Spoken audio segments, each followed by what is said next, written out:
Have you ever heard the sound of freedom? Have you ever heard the sound of freedom?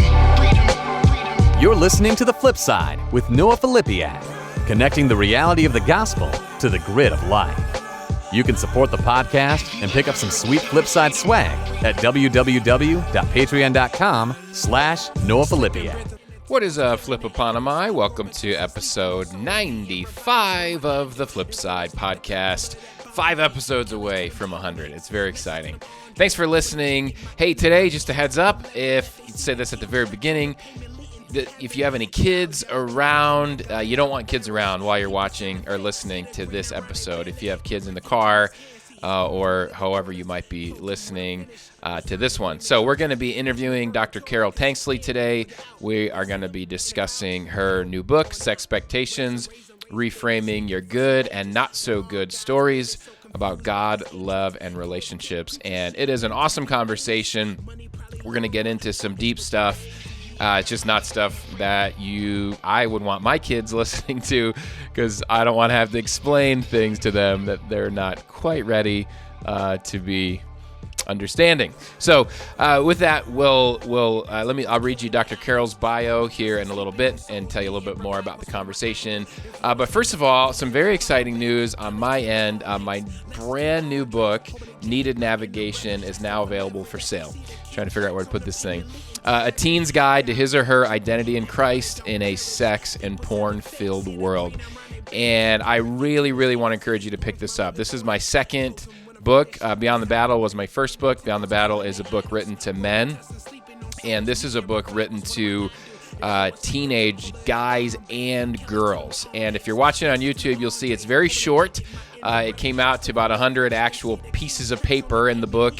Reading-wise, it's around, I think, 80 pages of reading in here. It's actually about 70 pages of reading on a manuscript. And I did that on purpose. I want this book to be short because I want teenagers actually to read it. But this is really, really important. Teenagers today, kids today, I asked my kids yesterday, my 10-year-old daughter, hey, do kids in your class have cell phones yet? She said, yeah, some do. And then my kindergartner chimed in and said, there's kids in her class, kindergartners, that have cell phones. And I am telling you, as someone who was in, 7th grade when I started looking at pornography on our desktop computer at home, these kids, whether they're looking for it or not, they're going to get exposed to pornography. And it's the numbers are just getting higher and higher as far as kids that are exposed to pornography before they turn 18. So a stat I have on the back of the book, 93% of boys and 62% of girls first see porn before they turn 18. So that's 2/3 of our daughters and 9 out of 10 of our sons are seeing pornography. And this stat is most likely referring to, hardcore pornography, let alone all of the other sex and nudity and sexual things that are out there. And the question is, are your kids prepared to see that? Are you prepared? Have you prepared them? Have you had a conversation with them? Or are they just going to get sucked into a deep, dark addiction that nobody knows about, that will take over their life in many cases? And so, man, I really am really passionate about this book. I'll get off the promo box here for it in a second. But I just want to say, as a listener, if you just can pick up a copy to support the Flip Side, support me, that's always wonderful. But if you're a reader of Beyond the Battle and you like Beyond the Battle, this is written to teenagers, but it is all brand new material. I didn't repeat. I think 1 or 2 pages in there were repeat some information about sex trafficking that I took from Beyond the Battle. But other than that, it is 100% brand new. And so in some ways, you could read it like a sequel if you're looking for some fresh material, just to read it as an adult. But for sure, if you have teenagers in your life, I recommend this for grades 7 through 12, so roughly age 13 through 18, please buy a copy for them. And also, if you could pick up a copy for your youth pastor, your youth leader at your church, and really encourage them to address this topic in the youth ministry. It's so important that our churches are addressing the topic of sex and porn, because our kids are being exposed to it, and we have to give them a guide. We have to navigate them. There's not easy answers. I don't give easy answers, but we have to navigate. We have to help our teens navigate through this so they're not just blindly stumbling through it with us closing our eyes as if it's not happening. It is happening. So pick up a copy for your church's youth leader, youth pastor. The book comes with free small group discussion questions. They're meant to be accessible questions. They're not super vulnerable type of questions where you could put a group of teen guys together and a group of teen girls together. They could read the book and discuss together at the end of each chapter. So Needed Navigation, you can pick that up on Amazon, barnesandnoble.com, and probably a bunch of other places as well. So just an exciting announcement for the Flip Side. And thank you. Thank you for your support. Thank you for your support of the podcast and your support of Needed Navigation. Speaking of support, shout out to Angry Brew. Got my Flip Side mug here. I just want to thank Angry Brew for sponsoring the show. I am wearing my Angry Brew t-shirt today. It's kind of hard to see because of my microphone, but coffee with a punch. Angry Brew, highly caffeinated coffee. Go to angrybrew.com, fivelakes.com, use promo code FLIP, and you can get 10% off your order there. I want to apologize as we jump in, as we ready for the interview with Dr. Carol. There's a video lag. So if you're just listening to the audio only on the podcast, you won't notice it. If you're watching on YouTube, just an apology there. I just moved all the podcast gear here to my church office and had an issue with this office space that we rent with their Wi-Fi. So have that fixed now for future episodes, but this one, there's a lag at times. And so again, just with the video not syncing with the audio, and I apologize for that. Big thanks to Patreon supporters. If you can support the show, patreon.com/Noah Filipiak. It goes a long way to keeping the show sustainable, and I'm very thankful to those of you that are already supporting on Patreon.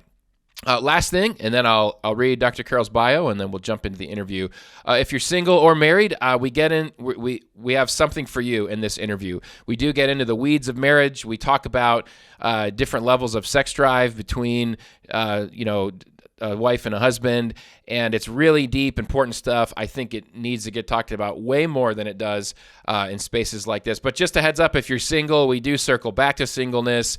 And I think the whole interview is good if you're single, because it's going to help you with your expectations about marriage.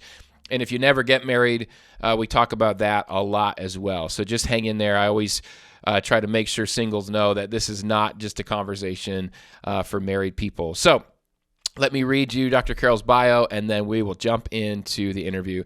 Dr. Carol Tanksley, MD, DMin, is an author, speaker, podcaster, personal coach, licensed OBGYN physician, and ordained doctor of ministry. Known to some of her friends as Dr. Doctor and dubbed by her seminary dean as Doctor of Souls, Dr. Carol currently spends her time leading Dr. Carol Ministries, a parachurch ministry focused on helping people here and around the world find the fully alive life Jesus came to bring us, especially in the areas of relationships, sexuality, mental well-being, and relationship with God. I highly recommend that you pick up a copy of Sexpectations by Dr. Carol Tanksley. That purchase link will be in the show notes, as well as a purchase link for Needed Navigation. Without further ado, let's jump into this interview with Dr. Carol. Ever heard the sound of freedom? Have you ever heard the sound of freedom? Well, Dr. Carol, I'm very pleased to welcome you to the Flip Side. Thanks so much for joining us. Well, Noah, it's really great. Hey, I love the flip side. I love how you used your name and made the title of your show. It's awesome to be here, Noah. Hey, I don't know if you can read my sticker, but on our mugs here, it says my third favorite podcast is The Flip Side, because we aim to be everyone's third favorite. We don't want to try too hard.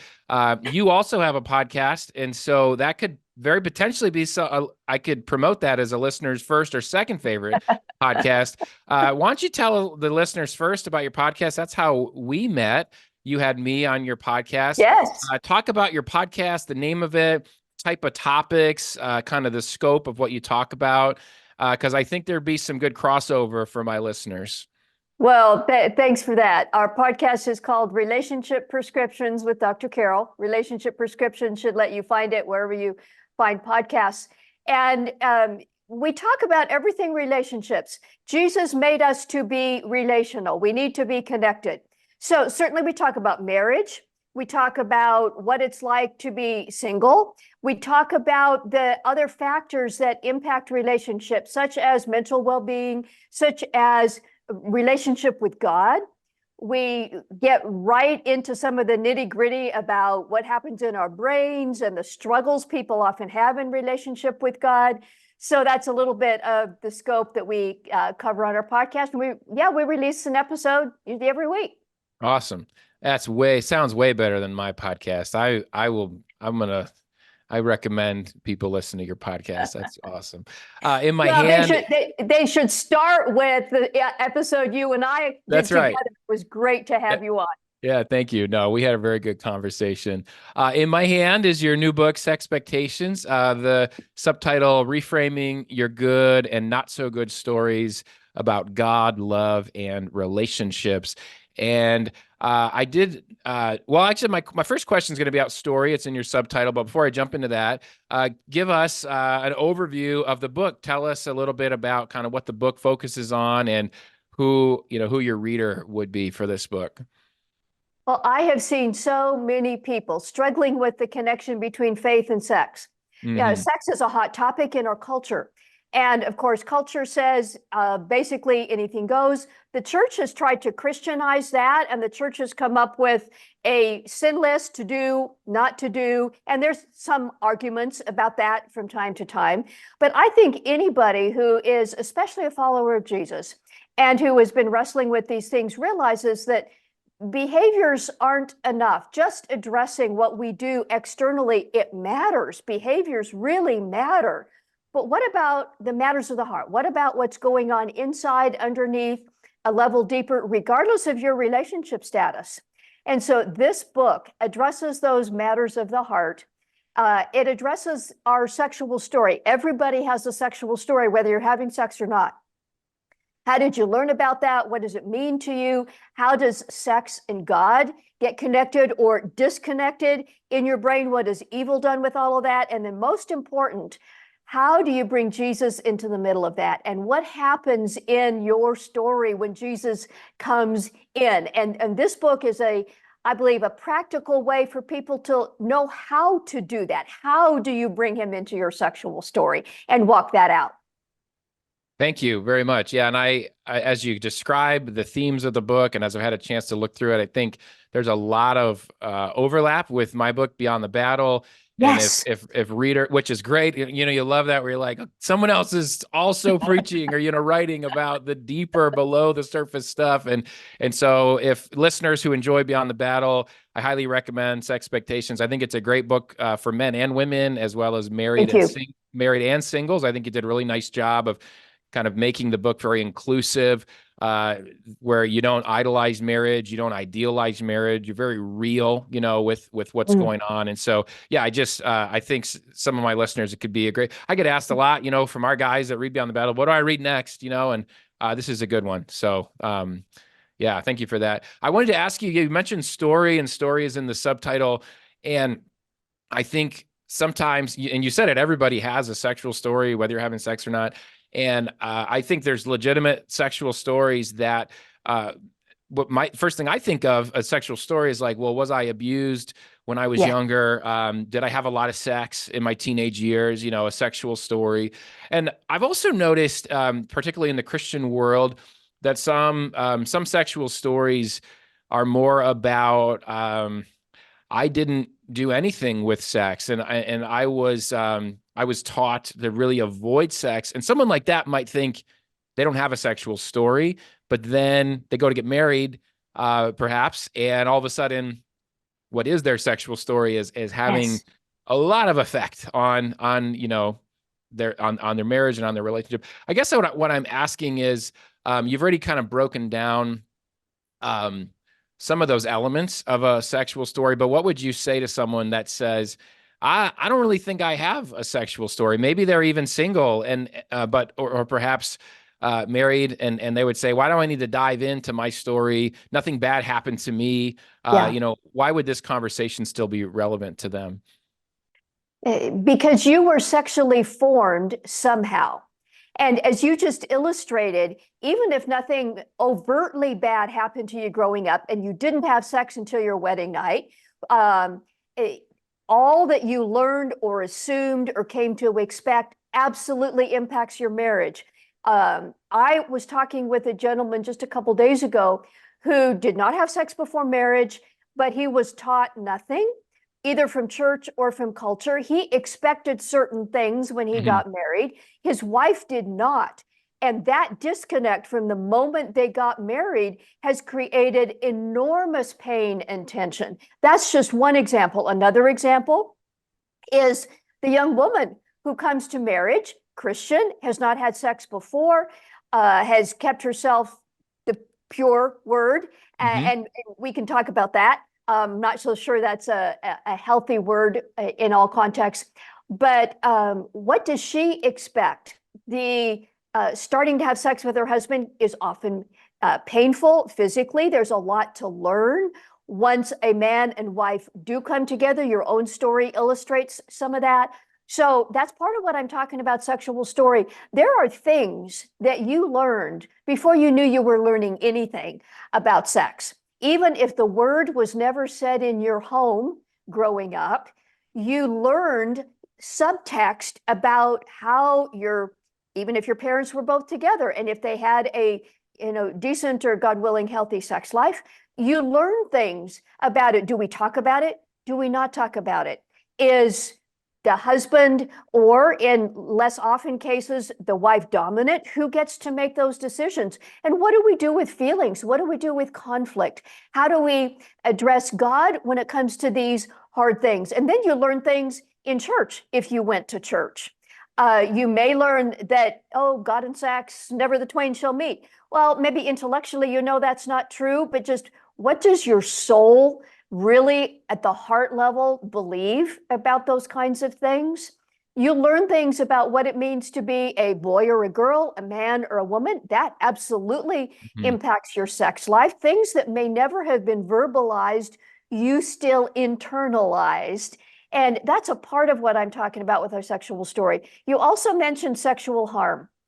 I am one who, as Dr. Dan Allender at the Seattle School of Psychology and Theology and others believe, that we have all, in some respects, been sexually harmed. Of course, some of that is overt abuse, molestation, but that there are a lot of other categories there too. What about early sexualization in environments that you weren't equipped to handle? I think dance too often is one of those. For example, early exposure to pornography.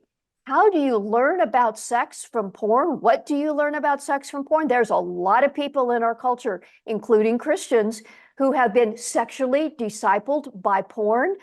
Yeah. I think that's harmful. You can hear me getting a little worked up here. So, yeah.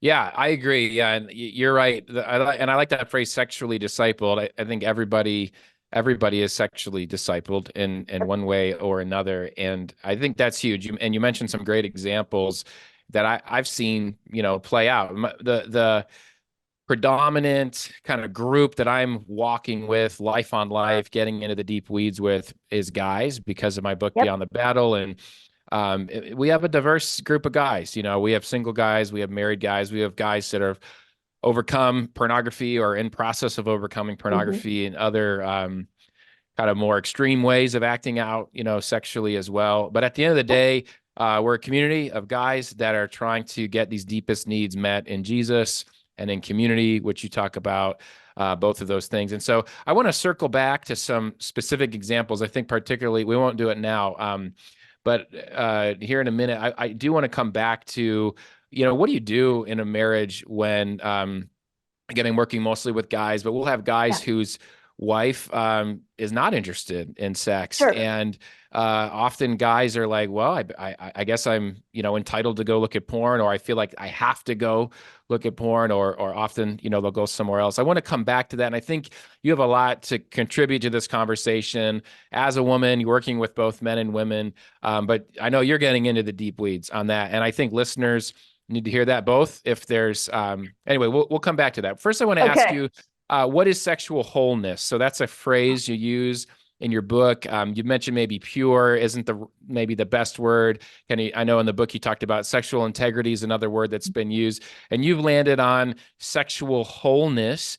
Can you talk about what that is and how that can sort of be really a discipleship goal, I think, for every Christian? That's good. I like that question. And I'll just comment on why I think pure may not generally be a really great way to think about it. It can kind of give the idea that you've either, quotes, done it or not done it. You've either followed the rules or not. And once you cross that line, okay, you're not pure anymore. And so that can focus so much on behavior. Integrity can be a useful idea, but I have landed on wholeness because I believe most that helps to understand what's going on in the heart. Regardless of your past, you can become whole. I think that's the message of the gospel as a whole. And some of the things that sexual wholeness, I believe, includes is that, first of all, your past loses its sting, regardless of whether it was good or bad or very bad. I use the analogy in a non-sexual way about Paul. Paul killed Christians, or at least was instrumental in persecution and killing of Christians. When Jesus met him and his life changed, his past lost its sting, and it actually became a tool, fuel for him being a missionary to the Gentiles. Paul didn't minimize his past. He didn't try and ignore it, but neither did he glory in it. It was part of his redemption story. I think that can happen to all of us, every follower of Jesus.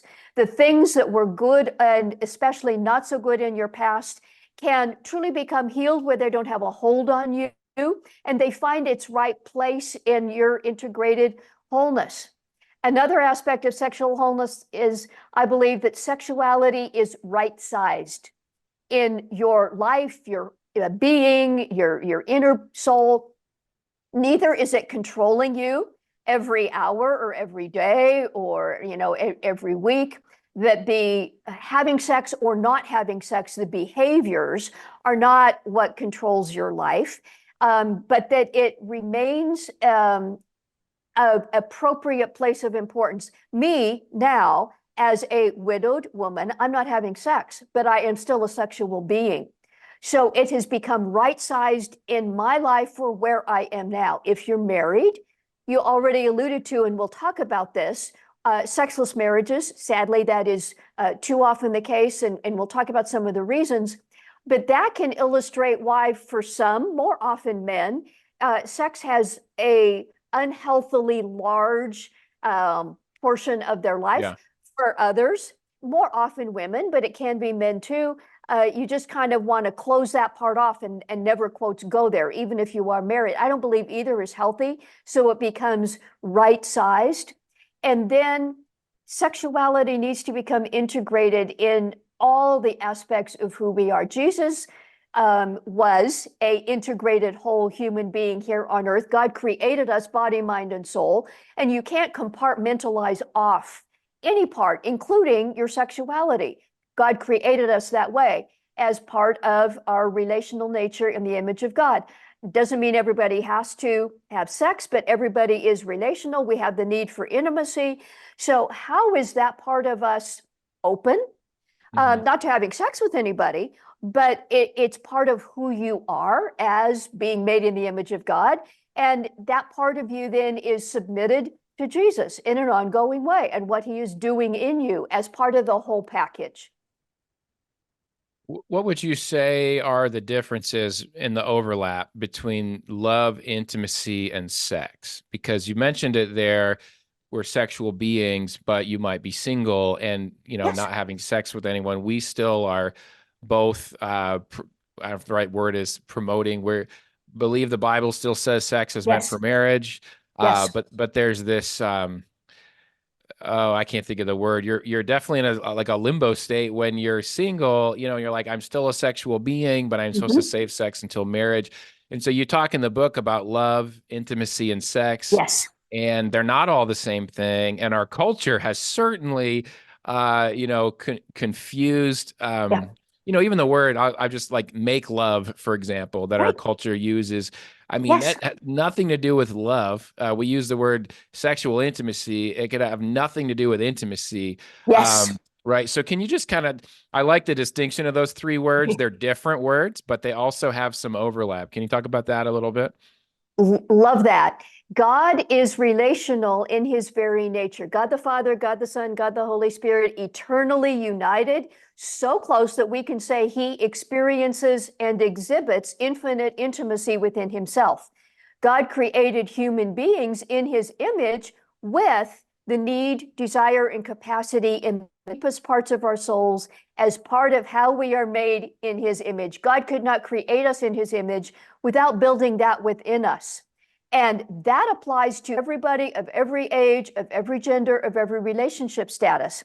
Um, God did design sex and intimacy to be connected within covenant marriage. That threefold cord was how he designed sex to be an earthly object lesson of the infinite intimacy he experiences within himself and that he desires with us. But Jesus, as the second member of the Godhead, but also a fully alive human man here on earth, had a sexual nature. If we believe he was fully human, he did have sex organs, sex hormones, a sex drive, but he never was married, never had sex. Would we want to say that Jesus would have been more whole, more fully alive if he had gotten married or had sex? No. So how did he deal with that? I think Jesus himself helps us understand how intimacy and sex, God intended them to be related in marriage, but they are not the same. Jesus needed intimacy and he sought it, of course, with his heavenly Father. It was the air Jesus breathed to be intimate with his heavenly Father, but he also sought it with people. And I believe that illustrates that the coverings need to come off our hearts and minds also to experience intimacy. That's frankly what Genesis 2:25, that's kind of the subtext there, kind of the meaning of the Hebrew there. The man and his wife were naked and they felt no shame. Yes, there were no clothes on their body, but there were no coverings over their mind and heart too. Two human beings fully seeing and knowing each other. That is something every human needs, regardless of relationship status. Evil comes and messes all that up. Intimacy with God is broken, intimacy between human beings is broken, and the first thing humans do is hide. Adam and Eve are hiding in the bushes, covering themselves with fig leaves, and that need for intimacy, evil hijacked right from that moment. You and I know, perhaps you in some ways even better than I know, that there's lots of sex going on with no intimacy. And as Jesus illustrated himself, you can have and need intimacy regardless of whether you're having sex or not. Of course, you and I both believe sex was intended for marriage. And then love.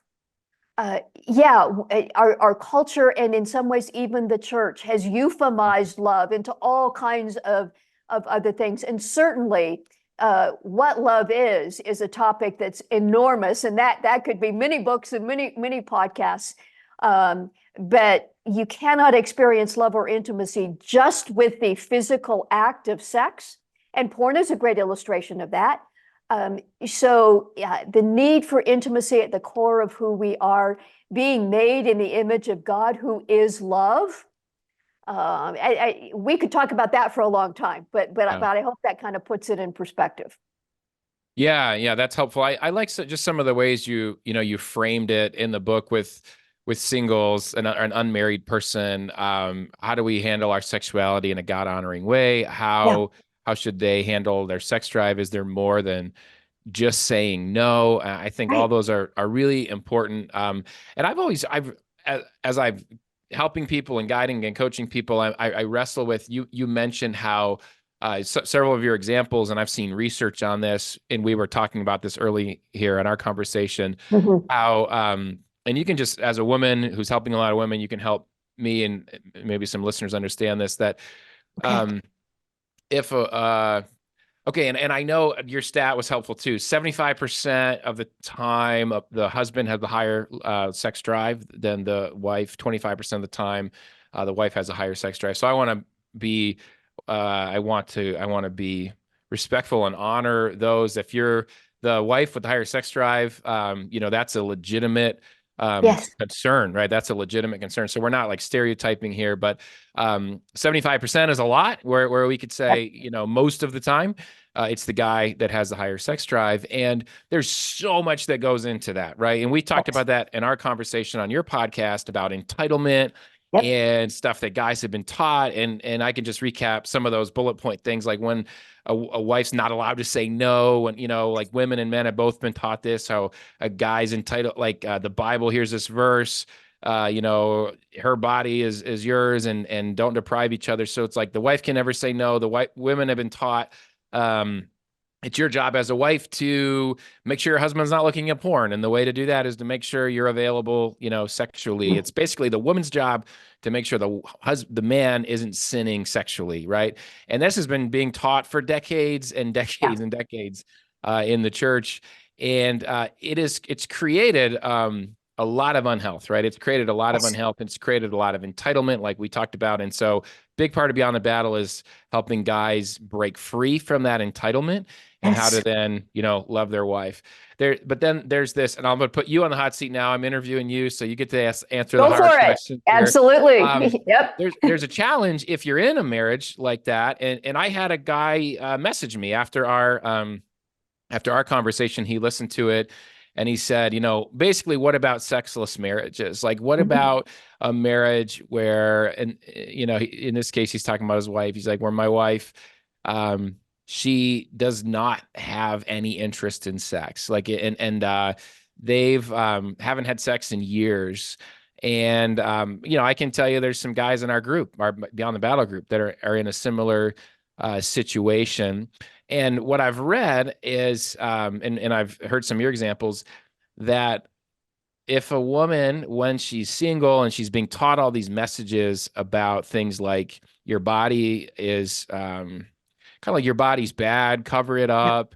Yep. If you start like being physical with a guy at all, shut it off, turn it off. Like if you start kissing or making out, like turn it off. And then the body gets conditioned that way. I'm paraphrasing just some stuff I've read. Yeah. The body gets conditioned to be like, okay, when I'm getting basically aroused, then stop. And so then Mhm. you jump into marriage, you're supposed to be able to flip a switch, and sex is now a good thing, and you don't want to stop, but your body's been kind of trained to stop. And this has become a big part of sort of the other side of a lot of those teachings Yes. in marriages. And so can you, a couple things, like as I say this, if there's husbands listening that are like, yeah, that's my wife, or there's women listening going, that's me. What's some advice you can give both Yeah. to a woman in that situation and a husband in that situation who may or may not be able to say, hey, honey, you need to read this book, or whatever. How can a guy approach his wife when his wife is in that kind of spot? What would be let's start there. How can a guy Yeah. approach his wife? What would be helpful and what would be hurtful if Yeah. his wife just is not interested in sex? Yeah. I talk with couples, more women, but plenty of men also, in exactly that kind of marriage. That may be one of the top issues that I talk with people, both husbands and wives. The first thing I want to say is figure out why. This is not so much about trying to get beneath the sheets and have two bodies exchange fluids. This is about understanding why. And as a woman, and from having worked with a lot of women, I can assure any guys who are listening or watching that your wife will 99.9% guaranteed respond very differently if she experiences you as pursuing her heart rather than her body. Many women will experience a man who only wants sex as being, she will feel objectified, even if he is her husband. And so it can be really, really important to look beneath the surface, understand why, and start pursuing intimacy more than sex. That doesn't mean sex is not important. I think one of the converse sides of what we've been talking about is that there are some in the church who have made guys feel bad for wanting sex. That's not correct at all. Right. I'm glad you mentioned that. I had Yeah. that was a thought in the back of my head. There's not a lot of compassion out there for men, where I hear all the time. I'm reading a book right now. I won't mention the name, and it's like, because guys have this big libido and I'm like, well, what is a guy supposed to do that has a sex drive? It's not right. Anyway, I'm just glad you mentioned Yeah. that, because it's been abused, right? And so It because has. it's been abused, it rightfully so, we need to call it out. But then I think guys can read books and be like, wow, this author really hates men. Like, what am I supposed to do? So keep going. I just wanted to say thank you for dropping that, because I do think it's really helpful. Thank you. And it's really important. I sometimes will say to guys, God made you this way with a sex drive. The point is now, how do you use it? Anytime anyone is seeking something for themselves, it's questionable. And as followers of Jesus, we know it is to be about what we give rather than what we get. And again, to any guy listening, I can tell you your wife will respond dramatically differently if she experiences you as pursuing her for who she is, rather than trying to get something for yourself. If you can make this about the relationship and seeking to understand what does the relationship need, it will be a very, very different outcome. That means your conversations may not start about sex. Now, I think every couple needs to have the sex talk as a couple often, but it may not be able to start there. So look at the dynamics in the relationship and what is going on there. Now, of course, sometimes there can be physical reasons. Sometimes there can be unfinished business in a marriage that needs to be dealt with before a wife is open to becoming sexually involved. Sometimes there has been enough of a pattern of entitlement, and you are so good at talking about that, Noah. If a wife has experienced her husband feeling and acting entitled about sex, it's going to take a while for her brain to reprocess, to believe that her husband is okay, he's changing. He's coming at this for the relationship, not to get some selfish desire met. And that can take some time. Absolutely. Yeah. Because you could easily see a scenario where, and this is even where, for me, I write about kickback love in Beyond the Battle. And I mentioned even the 5 Love Languages book, which is like beyond popular. Everybody loves the book. But in my marriage, it became something I wasn't doing it intentionally, but it was really a selfish manipulation tool for me. It was, okay, I'll figure out what my wife's love language is. And if I do it, this book says, then she'll do her part, we'll have more sex or whatever. That was the entitlement. And she picked up on that, right? Like, she picked up on this is manipulation still. This is still a way of, it's a way of, you're just trying to get me to do so I think that's so true for guys. If you're a guy in that boat, and you probably are, if you're asking this question, right? Where, and look, it's not, and I'm not judging you as a guy. I'm not saying you came at it, you got married and you thought you guys would have this great sex life, and you don't. And so then what did you do? You talked about it. You were like, hey, why don't you want to have sex? And you probably didn't do it perfectly, because that's really a difficult conversation to have. And feelings got hurt. And then one or both of you got resentful towards the other, and resentment is just a downward spiral, right? And so now you're in a point where you're still not having sex, and you're mad, and I've tried to have this conversation a bunch of times, but every time you try to have the conversation, it's like, why aren't we having sex? You're just starting with this thing, like this need of yours. And once you totally have to shift your approach. And seeing, your wife has to know you're you're repentant and you're seeing her as a whole person. I have a big section on that and Beyond the Battle, because I mean I had to undergo that. It was like we didn't make vows to a set of body parts. We made vows to a human, a person, and that's God's design for marriage and for sex. It's a whole body. It's a whole person. It's a holistic person. Someone's body is just a part of who they are. And so it's going to take time for your wife to go, okay, he's actually changing. He's not just doing this because he wants to get more sex. So like if you try to approach it this way and then you're mad because you didn't have sex that night, that's not going to work. So I told, the approach thing, that is really key. Any other tips for guys that are in that boat before we move over to women? Yeah. To guys, your wife will be able to tell. I just want to second what you said, Noah, that if you're seeking to do the right things to get sex, your wife can smell that a mile away. She can smell if you are objectifying her. So it needs to be your heart issue. Let me just add this description of lust versus sex. Lust is not sexual desire.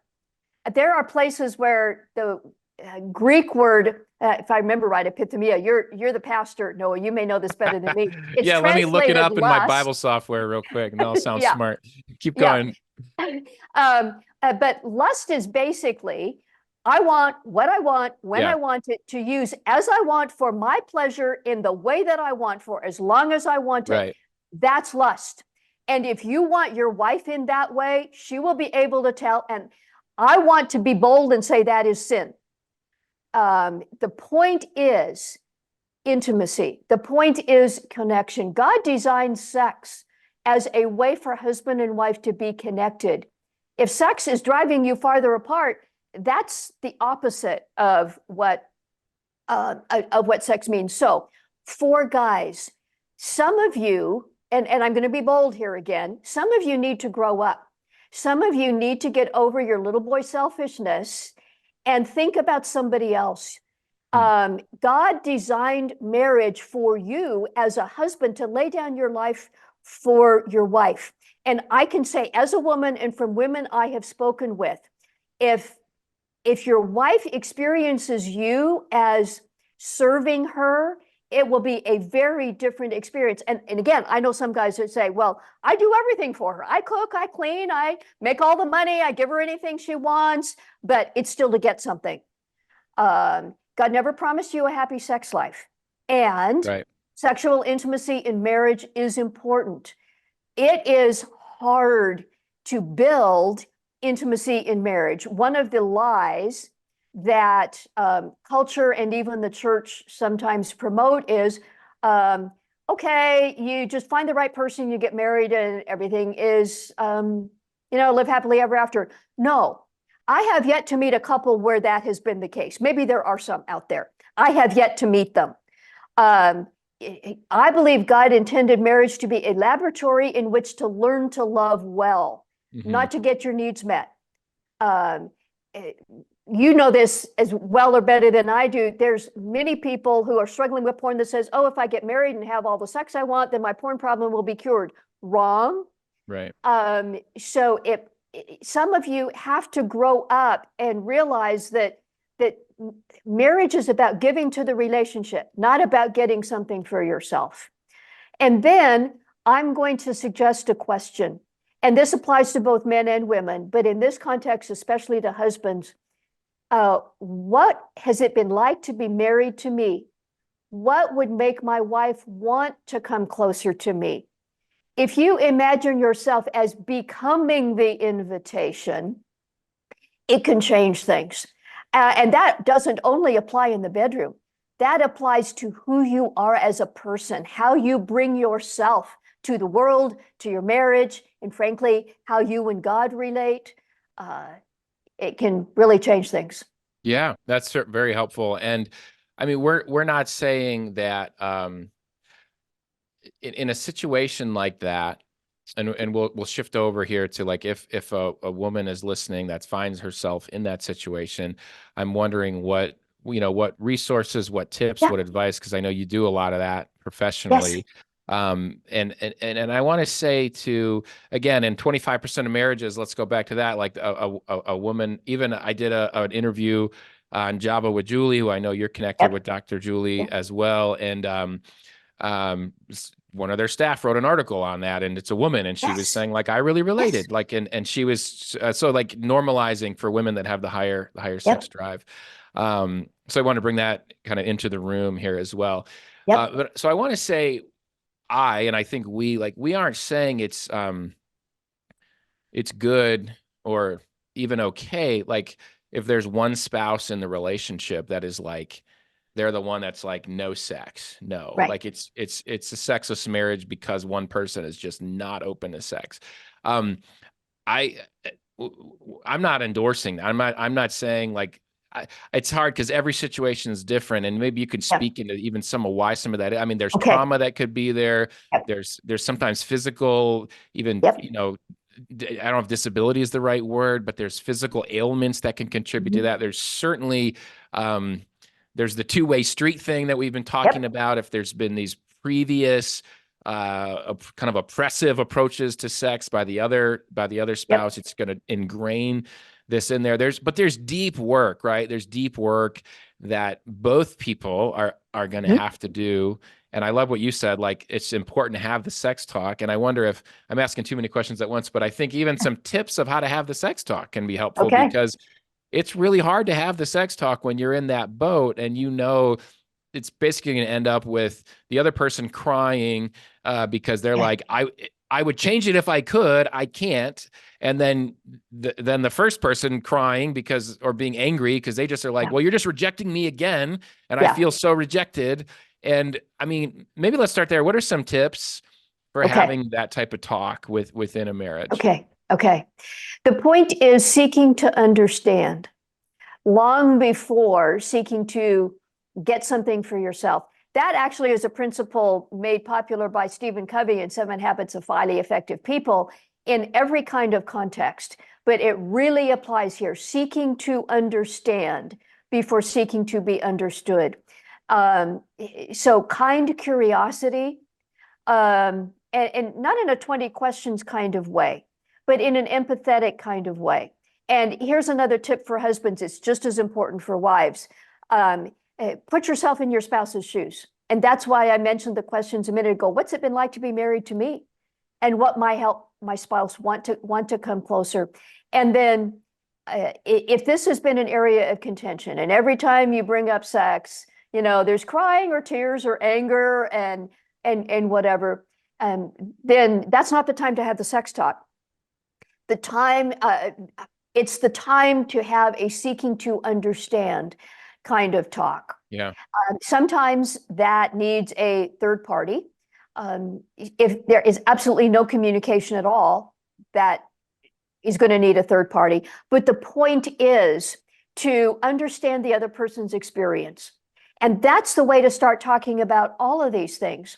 In marriage, I recommend that couples have a weekly kind of check-in, at least once a week. Maybe, start with just 20 minutes. That might be all you can handle if things have pretty much broken down between you. And the point of that 20-minute check-in is just to see how is the other person doing. For each of you to have a moment to let your spouse see what's going on in your heart, good, bad, or otherwise. And your other spouse not to fix. You don't try and fix each other. You are seeking to be understood. That gets at some of the right brain, emotional, heart connection aspects between you. And it's super, super important.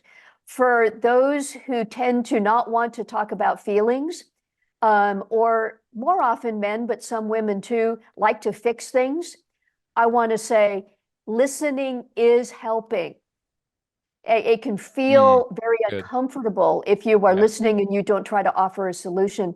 But believe me, listening is helping. And I think it comes back to pursuing intimacy rather than pursuing sex.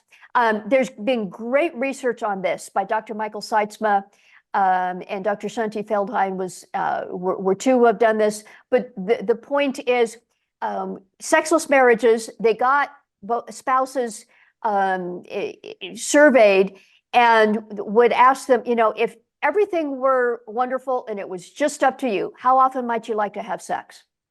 And yes, the average for men was more than the average for women, but they were much closer than almost anybody realizes. 2 to 4 times a week isn't that different from 1 to 2 times a week. So then the next question is, well, why aren't we? That's the question. That gets to the relational issues. That gets to the meaning of sex, the emotional, the spiritual meaning of sex. And we're moving in the direction of wives. I will say I see this more often in wives, although it can be in husbands too, that just some emotional angst about, well, there's part of me that still feels like sex is not okay, like sex is dirty, like God turns his face and the Holy Spirit leaves the room if we're having sex. And so that has to be dealt with. Those internal heart level emotional connections, perhaps more often an issue for women, can be for men too. Yeah, thank you for bringing that up as we kind of turn that corner, and even with the stat of like, which then brings the question, well, why aren't we? I think it often there can be a case where the one spouse that has the lower sex drive does not have a ability to answer that question, the question of why aren't we? I don't know.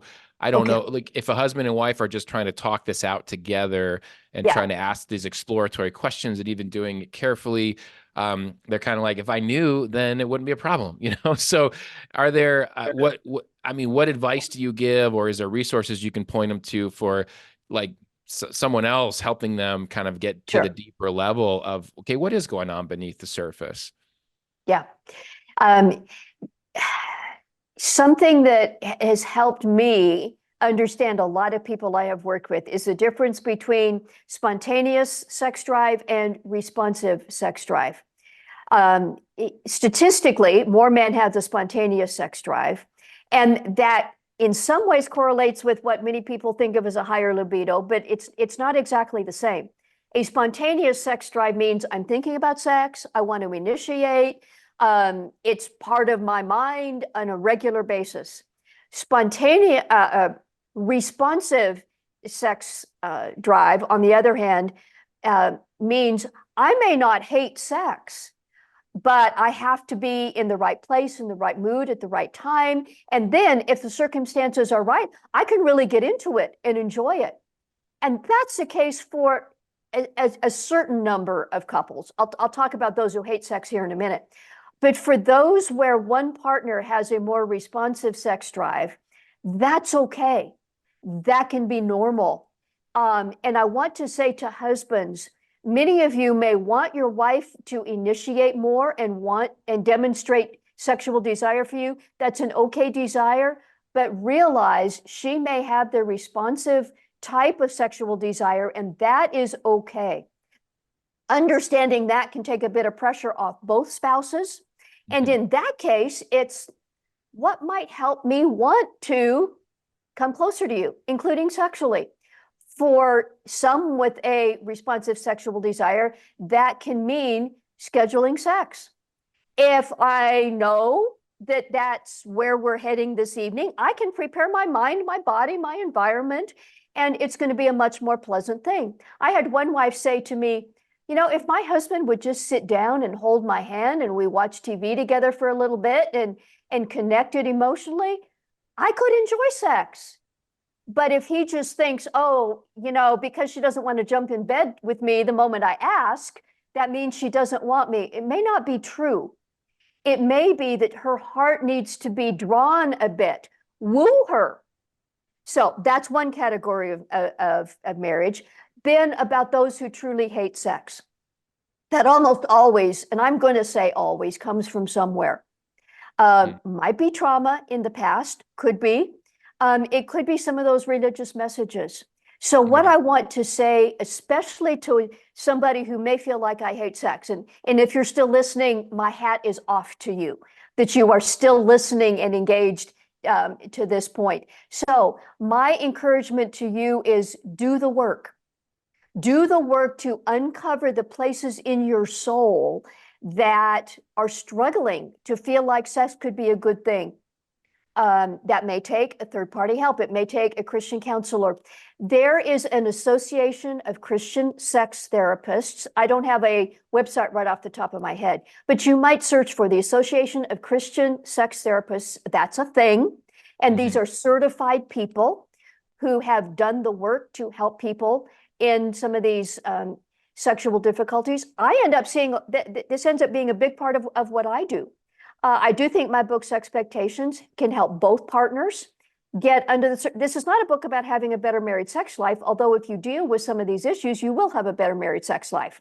So that can be one source to kind of get under the surface and deal with some of these things. If there has been betrayal trauma, and I'm going to say many spouses, particularly wives, experience porn use as betrayal, that needs to be dealt with specifically. A process of healing and restoration and forgiveness and growth. And for a woman who experiences her husband's porn use as betrayal, she's going to have to see him becoming different, not just stopping the porn use, but she's going to have to see him dealing with his emotions in a different way and bringing himself to her differently with empathy and understanding and grieving together. The concept of grieving together is powerful, regardless of what the struggle or harm has been. Neither one of you came to marriage expecting things to be broken. If the marriage is struggling here around your married sex life, neither one of you came to marriage wanting that.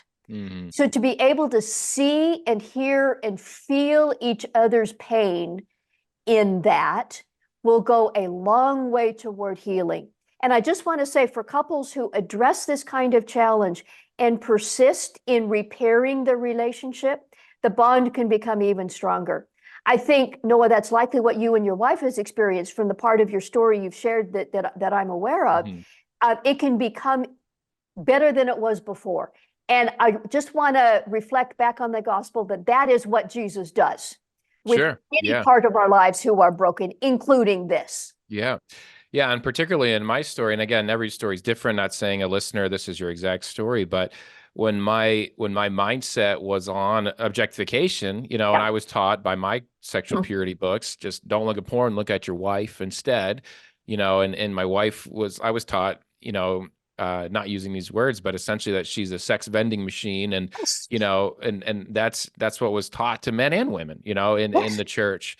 That was Christian teaching on sex. And so when you go from that and you now are in a space where I see her as a whole person, I love her as a whole person. Like I've learned what love is. I mean, I've had to confess that to her, and I've talked about it publicly. Like when I got married, I loved my wife, but it was my current definition of love. I mean, it was infatuation. It was a very self-seeking love, right? It was like, she's attractive, I want to have sex. I mean, this is, and you might judge me for that if you hear this, but that's pretty normal thought life for like a Christian man who's like, I'm saving myself for marriage. And we're taught this, like we are legit. I can point to books that taught me this. I can point to sermons or talks, in the church on sex that taught me this. And so you take all that into your marriage, and that's a really bad formula for intimacy. It's a really bad formula for love. Yeah. It's not love. I mean, 1 Corinthians 13, I believe it's verse 5. One of the little phrases is love is not self-seeking. That's huge. I mean, that is such a self-seeking mindset that I had. So many guys have, and some women too have, going, into marriage. It's this self-seeking, So yes, if you're in that sort of boat and God's doing that change in you, it's going to absolutely change your marriage. It's going to, because your heart has been changed. I mean, you have to be able to see that. The other person is going to see that. The other person is going to experience that. I want to comment. I want to comment on that perspective on love, Noah. It's circling back to that. Too often, when people say, I love you, it means I love how I feel, or I love how you make me feel. Totally. That's not love. That's not loving the person.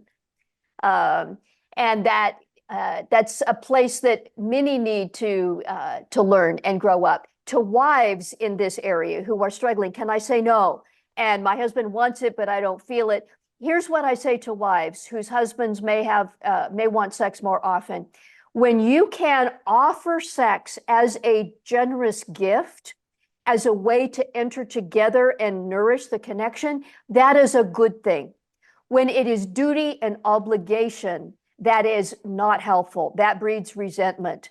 So I distinguish between the gift that a wife may and as a Christian often can and will be able to offer her husband, even if it might not be something she would have thought of today or this morning or tonight or whatever, but she can offer it as a gift. That's a good thing. The internal experience is very different from feeling like it's a duty or an obligation or a demand, an entitlement kind of thing. Yeah. Yeah.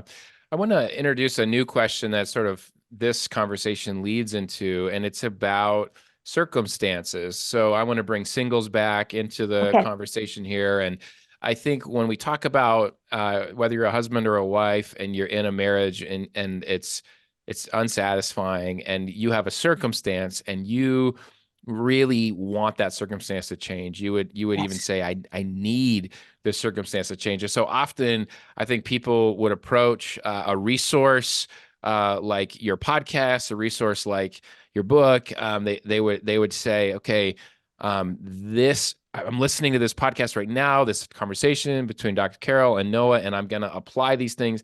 I'm going to approach my spouse in this way, like they're saying. And then, we're going to do the work, and then the circumstance will change. Then sex will get better. Then my spouse will want to have sex with me. My problem will be solved. If you're single, the circumstance most often at least in this context, is that your circumstance of singleness would change, that you're going, if you're engaging in this conversation about sex, you're like, hey, I'm single and I'm doing it God's way. Why hasn't he given me the right person, right? I have this circumstance, and if I just apply these things, if I do these things, if I do these practices, then my circumstance will change. I will be given the person. And in either of these situations, like the spouse changing, the sex life changing, meeting the boyfriend or girlfriend who becomes your fiance, who becomes your spouse, this is the thing. Like, this is the thing that we need to make us whole. This is the thing we need. And if we don't get it, what happens is you get your hopes up and then they just crash almost even further. Like, I've done this before. I don't want to try this again. I just tried this new method. It didn't work. So now I'm even more resentful towards my spouse. I'm even more resentful towards God. Yes. Because he's still holding out on me. And now we're back full circle to entitlement, right? Of this, God's holding out on me. He gave me a raw deal. I have these expectations that he's not giving. So let's come back to kind of the idea of sexual wholeness. And for listeners, whatever your circumstance is, you might apply all of this stuff. And guess what? You can't change your spouse. And again, there might be really, really deep issues that I would encourage you to have empathy and compassion towards your spouse, whatever their baggage is. They've got some baggage, and so do you.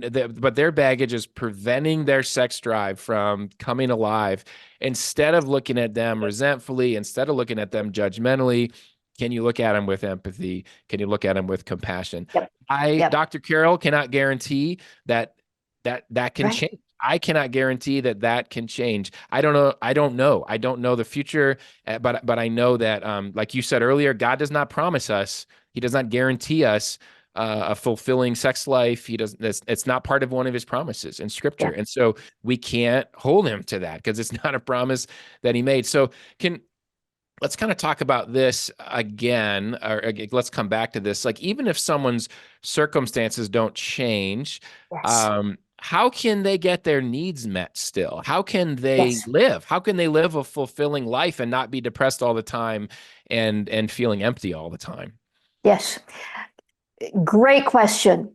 I want to start by reminding us all of the already and the not yet. The kingdom of God is here now in reality. When Jesus arrived on this planet, he said, the kingdom of God is at hand. I don't know that any of us experience all the wholeness that is available to us here and now in this life. Maybe some do, but there is always more wholeness available. And I think that starts with the heart. I also want to acknowledge that there is the not yet, that God has not promised us a life free from suffering, and we will all suffer, some less, some more, at least from, you really can't, there's no thermometer on suffering or pain. But I do want to acknowledge that some of what we were made for, as C.S. Lewis says, is for eternity. If I find within myself a desire that this world cannot meet, it means I was made for another world. I want to acknowledge that. And regardless of whether your circumstances around your sex life change, I do believe that you can be whole. And I want to, in that light, circle back to how Jesus dealt with his need for intimacy. First, pursue people. Who is your Peter, James, and John? Yeah. That I don't think we have adequately helped unmarried people address in the church. Or married people that are also isolated, right? And married people. Yes. Yeah, totally. Every human being needs a Peter, James, and John. But you're totally right about singles as well. Yeah. Yes. And I tell married people, one person cannot fill you up, even if they're the best spouse. Yeah. So then when that thing goes south, you're really in trouble, right? Because then you're, yeah. Sorry, keep going. Does a good friend who sees me feel like sex with a loving spouse? No. However, there are real parts of my soul that, as a widow now, can be filled by true, authentic, deep, nurtured, a few other relationships. You can't have that kind of relationship with 20. Certainly not, 100 or whatever. Jesus had 3. He had 12, yes, but I'm talking about the 3, the Peter, James, and John. It's messy. Jesus was hurt by those who were closest to him, and he pursued intimacy anyway. So I want to say, find your people, married or single, especially if the circumstances around your sex life are not as you would have them. I can guarantee to everyone listening or watching that there are other people that you already know their names who are struggling. Maybe they don't have the exact same story as you do, but they're there. Noah, the groups you run, particularly with men, that's one source. Yeah. But find your people. In my work with people, that is almost always the hardest step that I tell people. When people are struggling with sexual stuff, I tell them 3 things. Develop a robust escape plan, connect deeply with others. That's number 2. And then with Jesus, the connect deeply with others is almost always hard. And you're a pastor. I say this with humility, but the standard 6 or 8 week book study that many church small groups do, that don't cut it. Not good enough. Celebrate Recovery does some good things. That in many ways is closer. Do the hard work to find your people. And then third, with Jesus, a lot of our Western church Christian experience has been left brain stuffing facts into people's intellect. That's good. We need that. And there has been comparatively a lack in understanding how our right brains need to feel connected. That means if you resent God, you got to deal with that. I ask many people, how do you feel God feels about you? And it's not very often healthy. He's disappointed in me. He's watching for me to mess up. He's holding out on me. Deal with that. Talk to him about it. Let Jesus be with you. Emmanuel, God with us. This is hard, and it takes pursuing intentionally. But when I can feel felt by God, my neurobiology changes, just like when I feel felt by you. So that's something to pursue. Yeah, that's huge. I think that's so helpful. And I tell particularly single guys, I'm like, you can't just live in your apartment alone playing video games and often watching porn and ain't gonna work. And think like that is not how God designed us to live. You don't we've got to be in community. And I love all the brain science stuff that's coming out from Christian discipleship, streams about, when we embody the love of Jesus to each other, when we look at someone in the eye and we accept them, we validate them, Yep. we approve of them, we give them the things Jesus gives them, in relationship, in healthy community, just in healthy Christian community.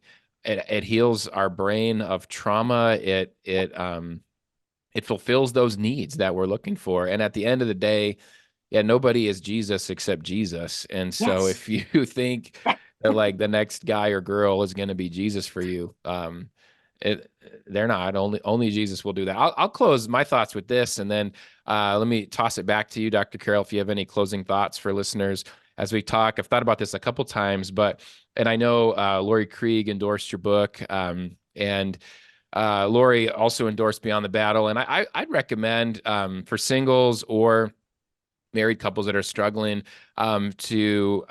for one, if you're married, struggling in your sex life, I feel like Impossible Marriage, the book that Lori and Matt It is. wrote, is a really, really helpful book for me as a straight, husband. Matt and Lori are in a mixed orientation marriage, for listeners that don't know. And, there's so much that they've had to learn on, like learning to love each other, learning to find intimacy in ways that aren't sexual.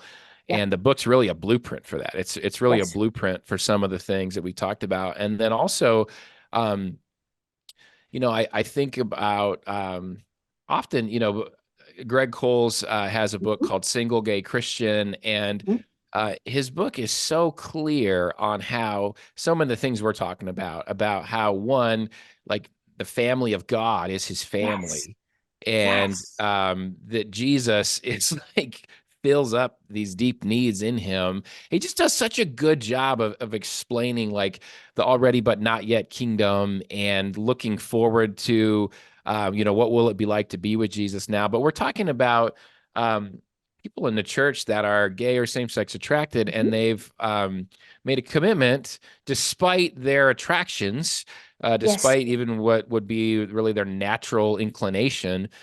Some are staying single, some are in mixed orientation marriages, but they're committing to the Bible's, view of marriage and of sex, that it's between a man and a woman within marriage. And my point is, they've sacrificed so much. Like they've had to, and they've given up so much that I think if you're single and you're straight and you're like, when is my knight in shining armor, or my, like this woman who's going to come in and save me. Really, I'm looking for this person that God hasn't given to me. I mean, if you read a book like Single Gay Christian, I think you get a whole new perspective on that. And and if you're in a marriage where you're like, my spouse doesn't want to have sex with me, or they're not attracted to me, or I'm not attracted to them, you can read Impossible Marriage and go, wow, like this is a whole new perspective on marriage. And I think like these are some of my heroes of my faith that I can look to in their walks with Jesus, of what does sacrifice and surrender look like, and what does it look like to do what you just said, because God did not promise us these things. He did not promise that you'll listen to this, episode. I think we're on 94 of The Flip Side, and now boom, all your problems in sex are solved. I mean, right? That's not going to happen.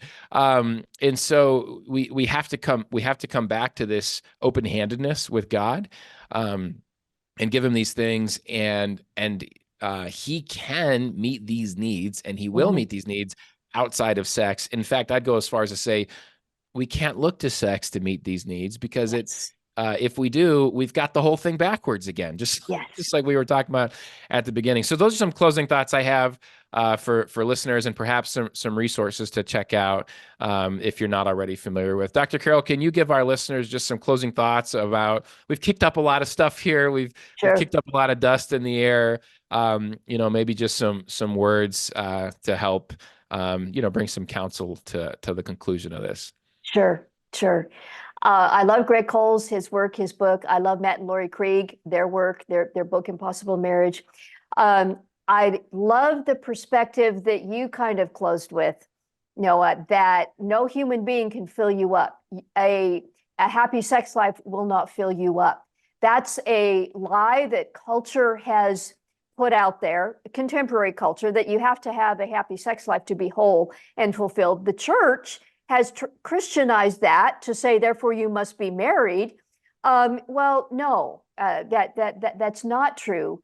And whether you are single, whether you are married, regardless of who you're attracted to, regardless of your relationship status, no other human being can fix you. Marriage is hard. Singleness is hard, whether you are opposite gender attracted or same gender attracted. Our life in becoming like Jesus is a challenge. Your becoming sexually whole will be opposed by the world, the flesh, and the devil. Our sexualized culture makes this hard. Our humanness, the stuff we've all experienced and learned, makes it hard. And we haven't really talked about the kingdom of darkness that will continue to oppose us becoming like Jesus. So what I want to say is pursuing intimacy is worth it. Just like Jesus demonstrated, pursuing connection with a few other followers of Jesus who can be up in your business, ask you the hard questions, do the hard work. Finding your people is worth the hard and messy effort to do so, regardless of your station in life. I lived single until I was in my 40s. Wasn't having sex. I didn't have sex until I got married. There's various reasons for that. Some of them good, some of them not quite so noble. But I know what it's like to do that. I know what it's like to be in a marriage. And in my case, it was intimate and cherishing, and we had a good sex life. I know what it's like to live single again. All of those different scenarios, circumstances are hard. I talk with people who have sexualized their need for connection with somebody of the same sex. And that's among the factors in some same-sex attraction, by no means all. I would then say, submitting all this to Jesus. Submit your sexuality to Jesus daily. He is your savior if you have asked him to be your savior, and I pray everyone here has. If not, reach out to Noah. He'll introduce you to Jesus and help you get there. But have you made him your Lord? Have you made him your Lord of everything? Your time, your money, your relationships, your vocation, your sex life. I encourage people who are struggling in this area to submit their sexuality to Jesus out loud every day. When you make him the Lord of your sex life, your circumstances may or may not change, but your heart will change. Yeah. He is enough. I learned this after my husband passed away, that all the angst we can pour out to him, regardless of what it's about. My desire for sex, my loneliness, my financial worries, my vocational stress, I point them all to Jesus, just like David and the other psalmists and others of God's friends did. Point all your stuff to him. Sometimes he gives you an answer that satisfies your mind or affects your circumstances, but sometimes he doesn't, but he always becomes the answer, capital A. He himself becomes the answer. Give him that chance. Amen to that. Well, Dr. Carol, thank you so much. I think this has been a great conversation. And again, if you're listening, just know there's people that can connect, can relate with you. Feel free, reach out to Dr. Carol. Her website, we'll have all that listed in the show notes. And, you can reach out to me. Check out Dr. Carol on Relationship Prescriptions with Dr. Carol, Apple Podcast, her new book, Sexpectations. And thank you so much for coming on. Thank you for the work you're doing to be real and to just to have a compassionate, real voice for singles and married people. Dr. Carol, this has been a great conversation, and we're just really glad that we were able to have you here on the flip side. I have loved it. Many blessings to you and your work. Ever heard the sound of freedom? Have you ever heard the sound of Thank you so much for listening. I hope that this conversation is helping you get on a journey of finding some healing. Again, don't do this alone. That's something that I talk about all the time with Beyond the Battle stuff. Don't do this alone. Reach out to a counselor, reach out to a Christian sex therapist, as Dr. Carol recommended. You can find Dr. Carol on her website and reach out to her for some help and fielding some questions. Pick up a copy of her book, Sexpectations. Pick up a copy of Beyond the Battle. You're not alone. Don't do this alone. Find a group. Find some friends you can regularly meet with. If you're a guy and any of this stuff was relevant to you, please check out our Beyond the Battle groups at beyondthebattle.net. There is help, there is healing, there is wholeness available, and you're not alone. So thanks for listening. This wraps up this episode, and I will see you next time on The Flip Side. The Flip Side with Noah Filipiak is a Beyond Ministries production. Copyright Noah Filipiak. www.noahfilipiak.com. Theme music by Kyle Lake at K-Lake Music. Used with permission. Please leave a review on Apple Podcasts and subscribe wherever podcasts are found. It's time to bring me closer. There's no purgatory, cause you're in or you're out. When you see them in the clouds, then you know it's going down. Raise them, raise them, raise them. They've been sleeping for some ages. Now all God's babies so confused by this hatred. Pulpit preachers shouldn't aim to be A-list. Money probably long, but short is what your days.